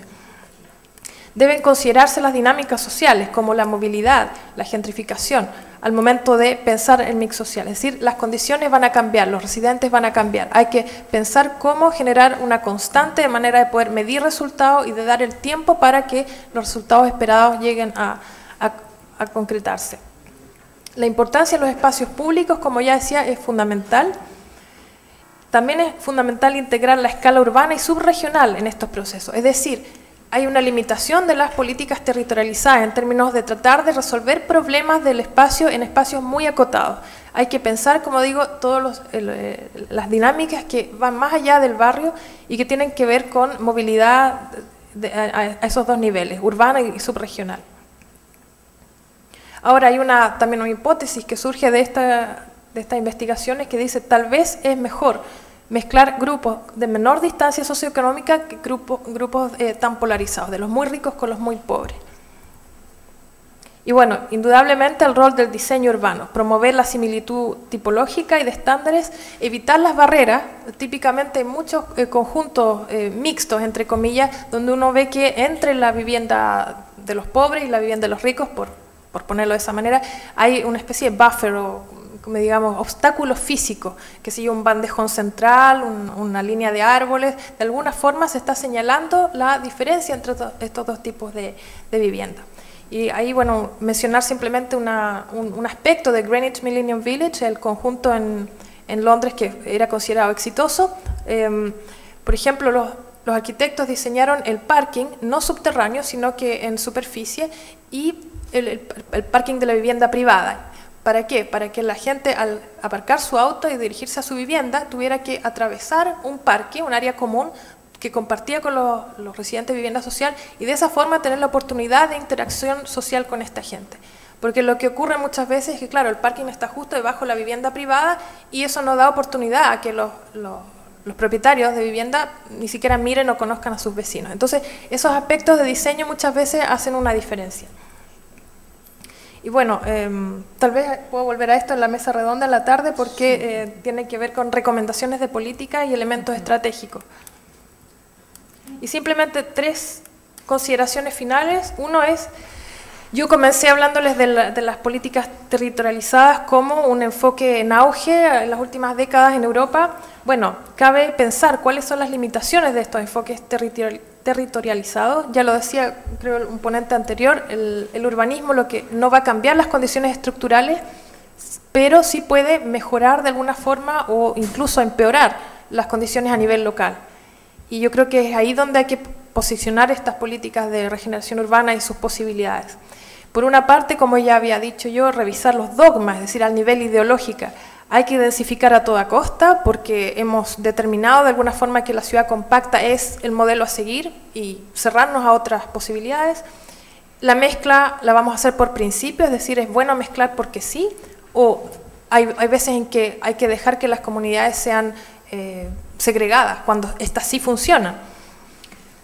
Y por último, tener un mayor rigor y evidencia al momento de implementar las políticas. Hay que ver bien, basarse en investigación, en información empírica, bajo qué condiciones pueden estas políticas conseguir sus mejores resultados. Gracias. Bueno, muchas...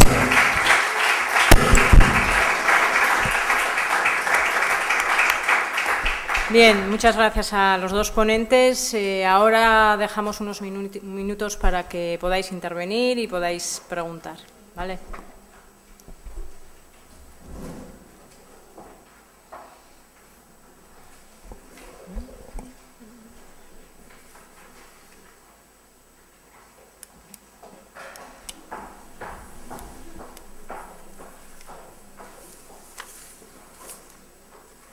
A mí se me plantea una duda en cuanto a países como Holanda, que hacen vivienda social para toda clase de gente. Y luego, a ver, más o menos, ¿paga lo mismo una familia con ciertos problemas adquisitivos que una familia media, o lo hacen un poco dependiendo de lo que cobra cada familia, o cómo funciona? Sí, o sea, en efecto la estructura de alquiler, de pago, es diferenciada, obviamente, o sea, todo es en función de los ingresos. Pero, por ejemplo, hay lo que algunos consideran anomalías, como por ejemplo, si tú eres estudiante o una familia joven, que de bajos ingresos, accedes a una vivienda social y luego, bueno, te quedas ahí para siempre si quieres, porque no hay un mecanismo de revisión de tus ingresos y, por ejemplo, no te pueden echar. Una vez que tienes una vivienda social, te quedas ahí. Y lo mismo pasa en Austria.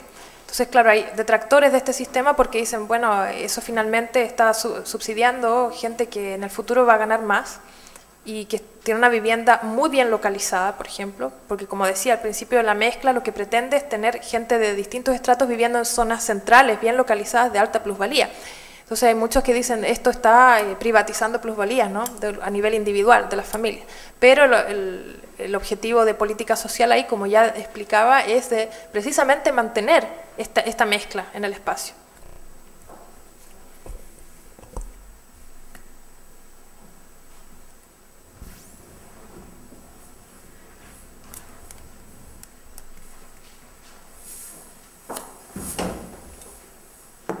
Yo tenía una pregunta para Domènec y otra para Darinka. Para Domènec, que nos cuente algo sobre todos estos instrumentos técnicas jurídicas que aparecen en la Ley Catalana de Vivienda y que en principio en el resto de España pueden provocar bastante escándalo, pues la supresión temporal del uso de la vivienda para el alquiler, las áreas de cambio de tracto, la regla de la venta de vida vinculada a contratos de alquiler, todas estas posibilidades que ofrece la Ley Catalana, si se están aplicando o no, qué uso están haciendo de ellas, las diferentes administraciones públicas y qué función podemos tener, ya no el día después de aprobarse la ley, sino bueno, pasado ya un tiempo y viendo si está en marcha. Y en el caso de Darinka, pues otra pregunta en la que hago una posición mía. Generalmente se suele clasificar el sistema, las políticas públicas de vivienda españolas como residuales, ¿no? Como si fuésemos, por ejemplo, el Reino Unido, pues hay la diferencia entre un 20% de parque de vivienda social en alquiler y un 1%, pues es 20 veces menos. Y en realidad yo creo que más que un sistema residual, el nuestro es un sistema que ha tratado de proveer de vivienda, de algo que se podría parecer a la vivienda social en el resto de Europa, a las clases medias, porque los millones de viviendas protegidas que se han hecho en los últimos 20 o 30 años, que se han hecho millones, porque ha habido momentos del 50% de la cuota de vivienda protegida en el máximo y del 10% en el mínimo, lo que quiere decir que se han hecho millones de viviendas protegidas en los últimos 20 o 30 años. El destinatario natural, esa ha sido la clase media. Entonces la pregunta es, ya sé que somos raros, que las políticas públicas de vivienda españolas son difíciles de clasificar, pero no estarían mejor que en las residuales, probablemente en un modelo más parecido pues, a la OIA, porque el objetivo es proveer de vivienda a buena parte de la clase media.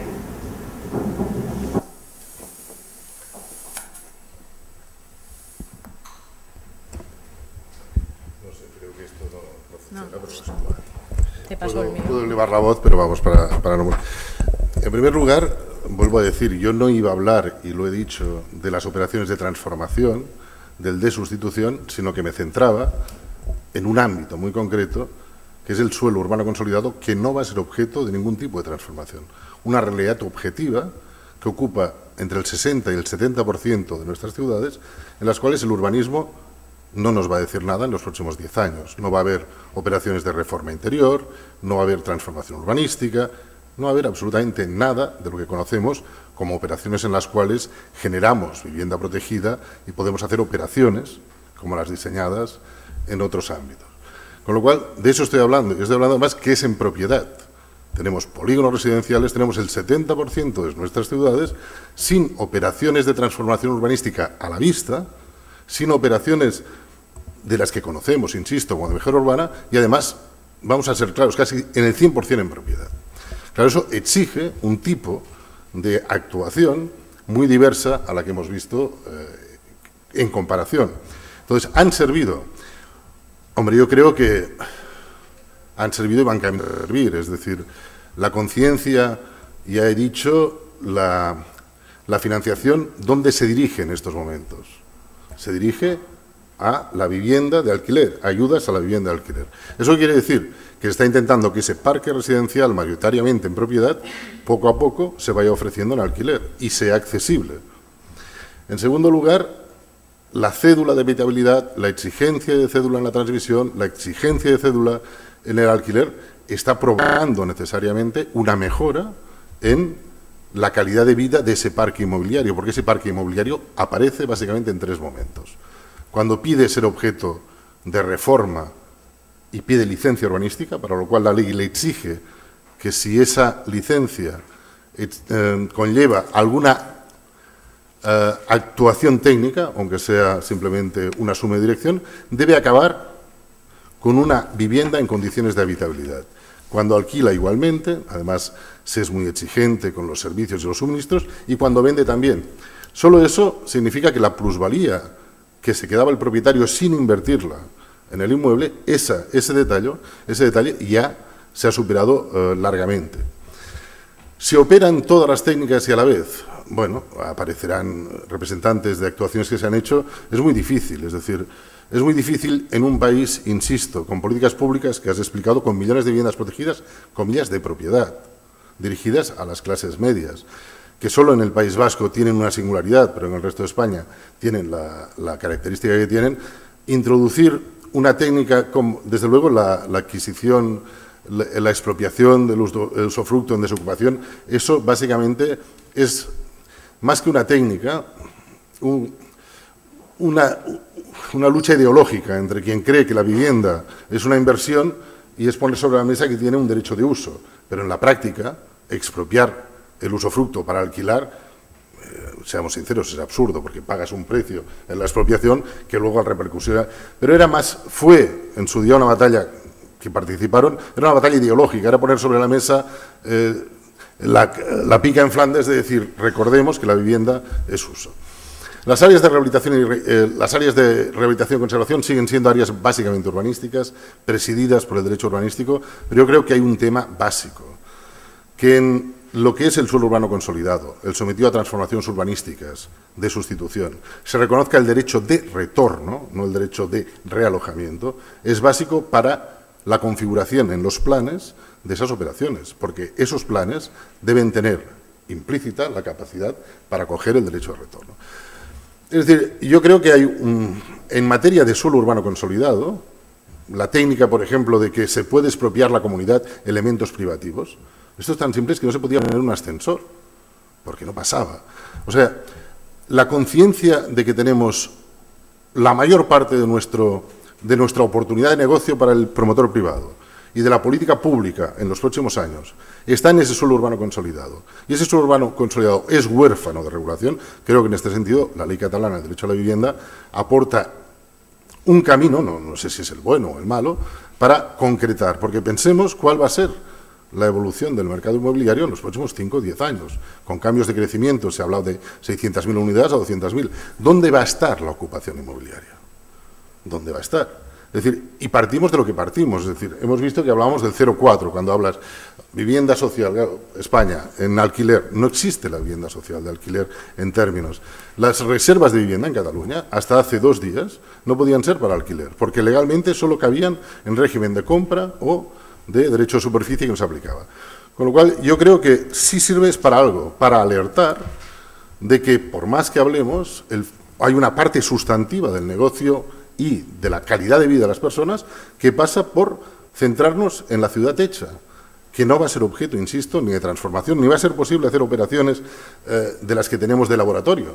No es un laboratorio, es una realidad que tenemos el 70% de las personas viviendo allí en unas condiciones las que son y que exigen políticas públicas. Yo no sé si te he contestado si ha servido o no, no he querido llegar al extremo. Hay un tema también muy importante que es la mediación residencial, es decir, es importante también no solo la actuación desde la Ley de la Vivienda, la mediación residencial, la capacidad para intervenir, porque es que nosotros la mezcla social nos ha venido por el mercado.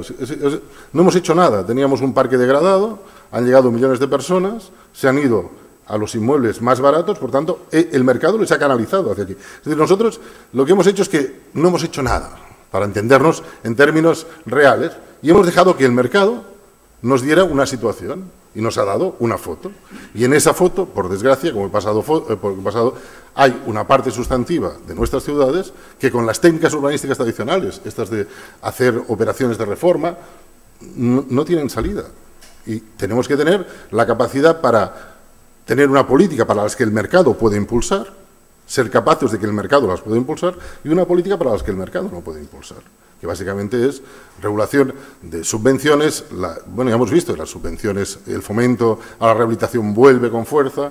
En fin, yo creo que, queramos o no, como siempre, la realidad es muy tozuda. Y por más que estemos ensayando y pensando en grandes operaciones, tenemos unas realidades que atender y además yo creo que hay una oportunidad para el mercado, hay una oportunidad para los emprendedores siempre que la Administración se ponga delante de la manifestación y demuestre que operaciones como la que os he enseñado, de vaciar, repartir, son posibles. Pero eso solo, sin un impulso de la Administración que lo haga creíble, va a ser muy difícil. ¿Se ha producido este impulso? No, porque las condiciones también en el mercado inmobiliario son muy complicadas. Y porque todo es, en este momento, muy complicado. Porque el financiamiento, no lo voy a explicar al señor Burón cómo está la financiación de los planes de la vivienda, porque lo sabe perfectamente. No sé si he dado respuesta a la pregunta.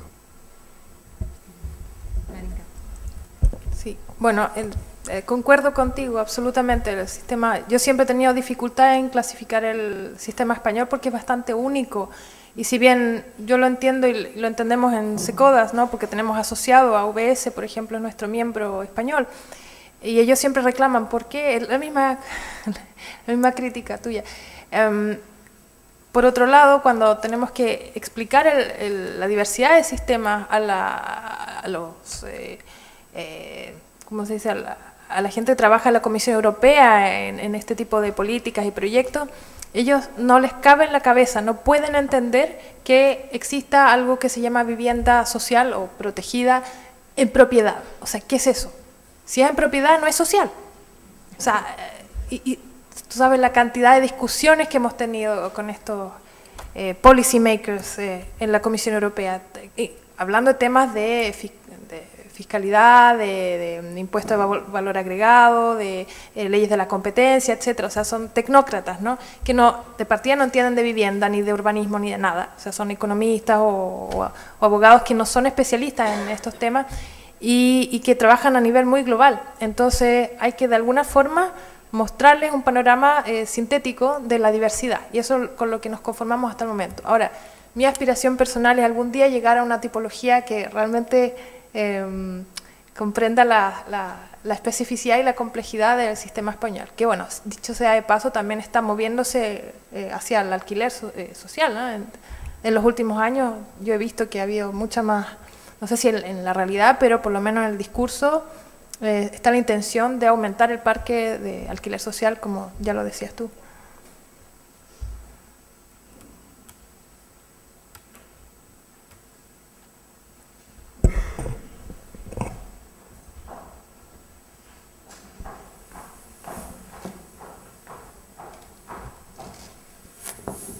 Gracias. Buenos días. Felicidades a los dos ponentes.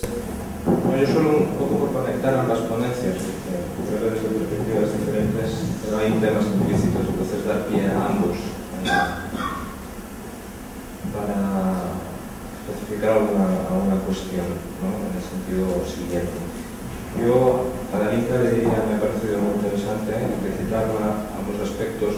De la parte final de su ponencia, yo también lo digo un poco con ánimo provocador. No sé si has explicado muchas veces estas cosas en España, porque yo creo que la gente se debe de quedar con una cara un poco rara. Porque en el ámbito español, en efectos académicos y de gestión, lo que yo conozco, que puede ser desmentido y espero que en la sala se la desmienta, estas cuestiones de la mezcla social son un poco exóticas. Es decir, suena un poco lejano, algo que hacen los holandeses o los ingleses, pero esto aquí no hacemos cosas de estas. Nosotros rehabilitamos, ponemos plazas bonitas y cambiamos la iluminación, estas cosas. Entonces yo creo que todo lo que he explicado es muy interesante. Si no estoy equivocado en lo que he dicho, pues a lo mejor nos quedamos un poco con la cara rara, pero yo creo que tiene que ver bastante con la primera ponencia y con cosas que ha dicho el profesor Subina, ¿no? Porque, por ejemplo, por bajarlo a la pura realidad, y le doy pie al profesor Subina, pues si quiero comentar un poco la cuestión que se comentaba, ¿no? De, bueno, si la mezcla social es buena y no, y luego cómo lo hacemos, ¿no? En el caso español, algo ha dicho el profesor Sibina, hay diversas técnicas, ¿no? Pero él ha dicho algo que a mí me gustaría que a lo mejor si quiera un minuto comentar, que es el tema de las reservas para viviendas sometidas a un régimen de protección y el tema de la adjudicación de vivienda. Y el tema de las viviendas sometidas a un régimen de protección y reservas, pues que nos comentara algo, lo ha dicho de pasada, ha dicho esto, suena muy útil. En el caso catalán, si no me equivoco, prevé la ley la posibilidad de reservas para vivienda protegida en suelo urbano consolidado en casos de gran rehabilitación, etc. Bueno, pues si si él quiere hacer alguna consideración, etc. Entonces, yo creo que lo que para los españoles son las reservas para vivienda protegida, un 30% a nivel estatal, etc., ahí está un intento desde el legislador. Ya no es la cuestión de si nos parece mejor o peor, o si a Darinka le parece esto, a mí otro, sino que ha habido por los representantes democráticamente elegidos una apuesta por unos porcentajes de vivienda protegida. Vamos a ver también las dificultades en la situación actual, etc. Pero eso es un mecanismo, pero yo no creo que se mire desde la perspectiva. Como mucho es un mecanismo cuantitativo, con un 30%. En el País Vasco, que son pioneros, porcentajes mucho más altos. Bueno, hacemos vivienda social, ¿no? Pero yo creo que en hacer y en ubicar, que tiene que ver también con la adjudicación y con el tipo de vivienda, esto lo hemos hablado antes con Sirina, ¿no? El tipo de, bueno, el régimen de tenencia, propiedad, alquiler, el tipo de... Yo creo que hay una serie de cuestiones que es esto, pero que si lo planteamos como mezcla social no son algo de los holandeses. Es mi intuición, quizás estoy equivocado, espero estar muy, pero la gente me diga que estoy equivocado. Luego, respecto también a la parte final, claro, yo aquí hay bueno, se suscitan muchos temas. Termino con la opinión de Darinka, ¿no? El tema de, bueno, las críticas, ¿no? Primero, ¿qué es esto de la mezcla social? No lo entendemos, es una cosa rara, es una cosa de los holandeses. Bueno, luego nos ponemos, luego hay muchas críticas, funciona, no funciona. Es verdad, decía, bueno, no hay modo de medir, es difícil medir la interacción, por ejemplo. Pero aparte de estas pistas que nos ha dado, hombre, yo creo que hay otras pistas interesantes. Y luego, una reflexión con el tema de la escuela. Porque en el caso español, por ejemplo, en el caso catalán, de donde yo provengo, decía el profesor Sirina, es que no hemos hecho nada, por ejemplo, en el impacto de cambios demográficos. Es verdad. Y no haber hecho nada, aunque tenemos pocos indicadores en España, lo que nos demuestra es que los porcentajes de segregación espacial han aumentado y están aumentando. Y eso conlleva el tema de la segregación escolar, lo que quiero comentar ahí. En el caso catalán, por ejemplo, en el informe del Ombudsman catalán alertando sobre la segregación escolar, y hay pinceladas en el informe diciendo, hombre, claro, esto tiene que ver con los barrios, con la vivienda asequible en lo que hay, etc. Pero de nuevo volvemos tiene que ver con la primera ponencia, volvemos a romper, ¿no? Los que estamos aquí reunidos seguramente nos interesan temas de urbanismo, de vivienda, etcétera. Yo no sé si en la sala hay alguien que le interese temas educativos, pero cuando hablamos de regeneración, cuando hablamos de estas cuestiones, es política educativa también. Y el hecho de la interacción es una interacción, quizás un señor o yo, un señor de 30, 40 años, no sé si en la plaza esa que se cruzan, se van a saludar mucho, pero sus niños de 3 y 4 años que acuden a las mismas aulas, es probable que en una generación vayan a haber cambios. Entonces, claro, hablamos de regeneración, de vivienda, olvidamos las políticas educativas, que también son políticas. Ahí hay una reflexión. Luego termino. Yo creo que no sé cómo lo de Darinka, yo creo que no se puede hacer, o sea, no se puede hacer ingeniería social exitosa, mezcla social, etcétera, si el problema es que no hay suficiente vivienda asequible. En el caso español, no te vas a poner a hacer mezclas e inventos si el primer problema que hay es que no hay suficiente. A mí mi pregunta ¿es posible la mezcla sin suficiente oferta de vivienda asequible? Es una pregunta que me gustaría dejar encima de la mesa. Gracias. Bien, yo es que no es que me resista a hablarlo. Lo que pasa es que si se habla de todo, al final se crea un caos. Yo he intentado simplemente enunciar problemas.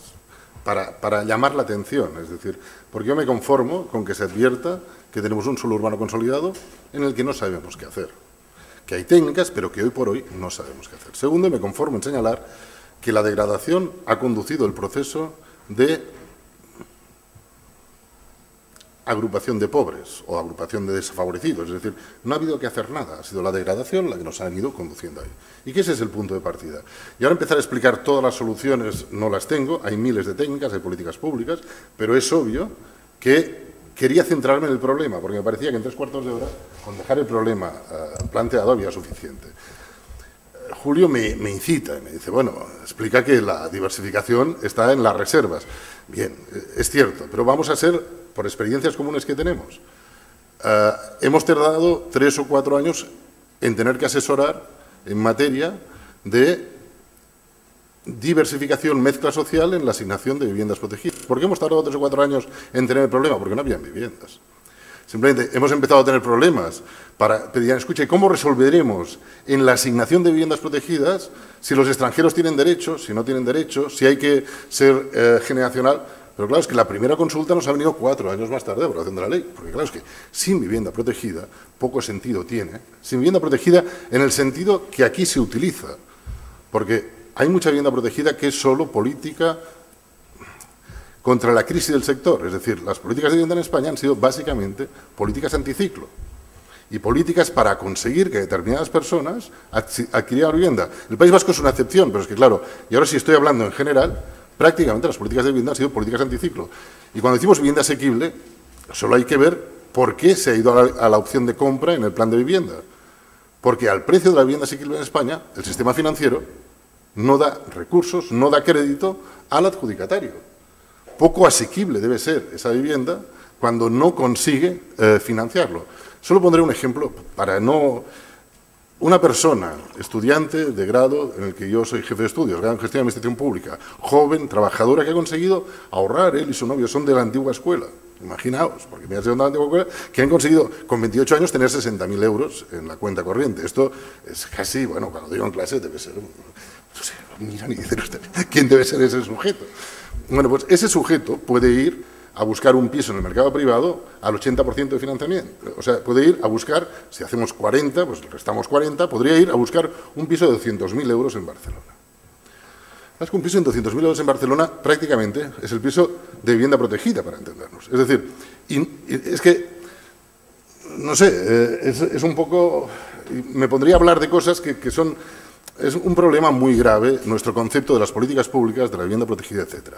Yendo a las reservas, ¿dónde va a aparecer la posibilidad de mezcla social? ¿Dónde van a aparecer operaciones como las que nos han explicado? ¿Dónde van a aparecer? Van a aparecer en aquellos ámbitos en los cuales hay una reserva de vivienda protegida en que sea posible hacer esta operación.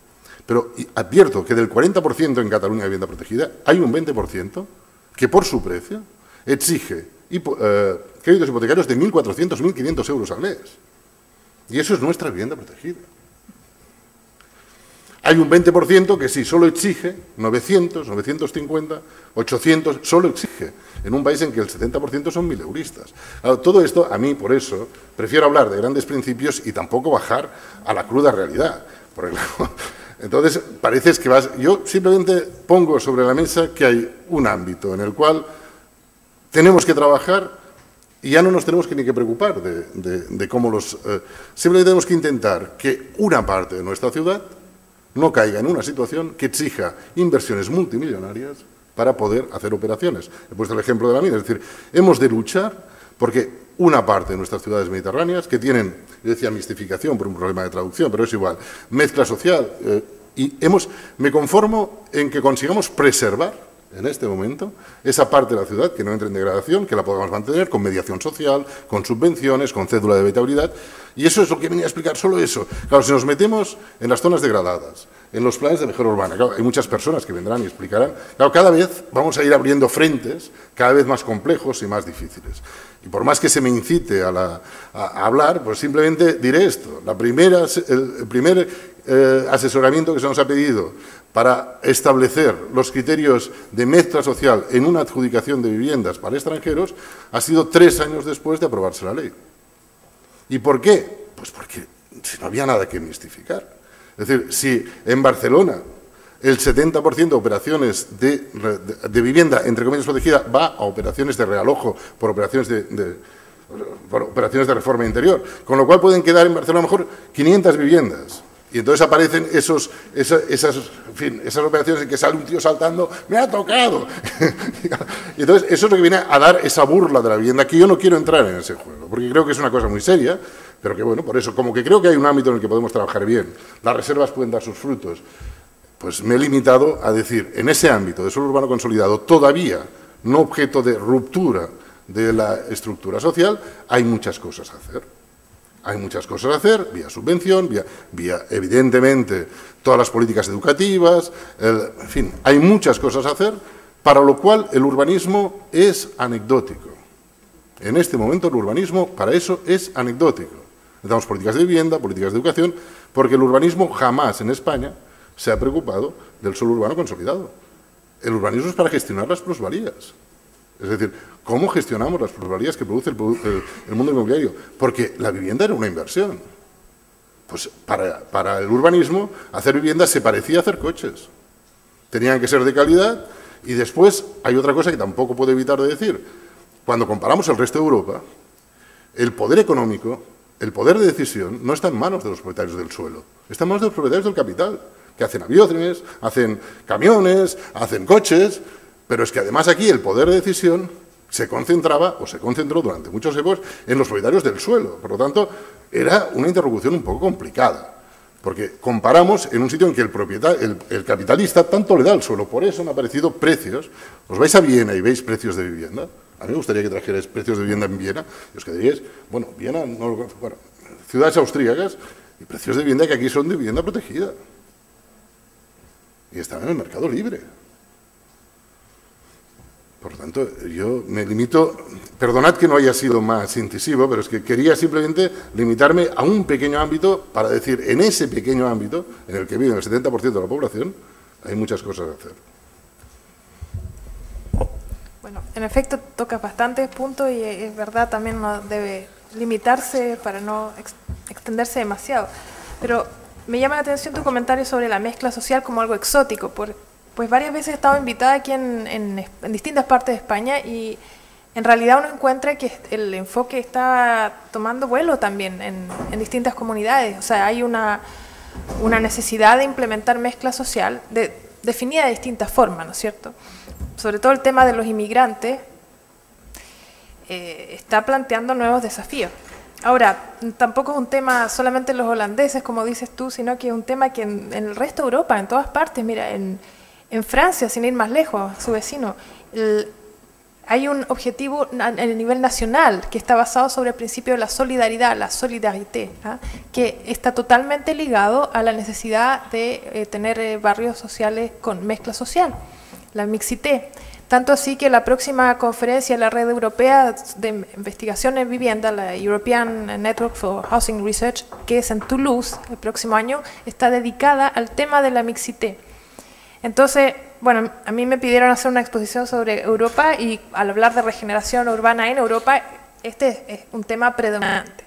Y yo creo que, bueno, hay muchas especificidades, obviamente, en cada país que a mí no me cabe explorar. Ese es el tema que le dejo a los expertos locales, nacionales, ¿no es cierto? Pero en general, también tocando el tema de la segregación escolar, sin duda que la escuela es un agente de integración social muy potente, que también escapa, como decía el otro colega, al urbanismo, a su área de intervención. Sin embargo, hay modelos de sociedad que privilegian el urbanismo como una estrategia de intervención mucho más potente que otros. Es el caso holandés, por ejemplo, donde, como te decía, les explicaba, las Housing Associations, es decir, los gestores de vivienda social, son entidades muy ricas en patrimonio de real estate, ¿eh? Entonces tienen muchas posibilidades de hacer cosas, o sea, de ir más allá de proveer una vivienda. Ellos proveen, por ejemplo, lo que llaman el social real estate, el patrimonio inmobiliario social, es decir, escuelas, centros comunitarios, sedes para una cantidad de actividades que los municipios no tienen los recursos para hacer, y son las Housing Association, estas asociaciones sin fines de lucro, las que se encargan de llenar ese vacío del estado de bienestar, por así decirlo. Entonces, claro, el modelo en cada país es distinto y obviamente eso condiciona las posibilidades de estos enfoques de tener resultados que vayan más allá de meramente proveer un techo a la gente, ¿no? Y bueno, el tema, creo que he tocado un poco todos tus comentarios, el tema que me queda es el derecho a la vivienda y la mezcla. Tú dices, aquí no podemos darnos el lujo. Bueno, en ninguna parte. Tanto es así que en Francia, por ejemplo, y en Escocia se han implementado a nivel de legislación nacional el derecho a la vivienda, o sea, en las constituciones de los países. Es decir, de ahora de 2007 en adelante, en el caso de Francia, está el DALO, que es el droit au logement opposable. Es decir, que las personas que no tienen vivienda, que no pueden obtener vivienda a través de sus propios recursos, tienen el derecho de demandar al Estado francés vis-à-vis el derecho a la vivienda. Y esto en la Corte Europea de Derechos Humanos. eso se comenzó a implementar en el 2007, siguiendo además el ejemplo de Escocia, donde este ya es un derecho de, no sé, de unos 10 años. Entonces, claro, está cada vez más imponiéndose esta visión normativa o fundada en los derechos humanos del derecho a la vivienda, que sin duda, yo lo planteé como uno de los grandes dilemas, es una opción, una opción, uno tiene que elegir, no puedes tener ambas cosas, porque hay una escasez de vivienda, una escasez de recursos, entonces o le das vivienda a todos o la mayor cantidad de gente que lo necesita urgentemente, o se implementa la mezcla social. Entonces ahí nos enfrentamos a una decisión de carácter político basado en los valores de cada sociedad.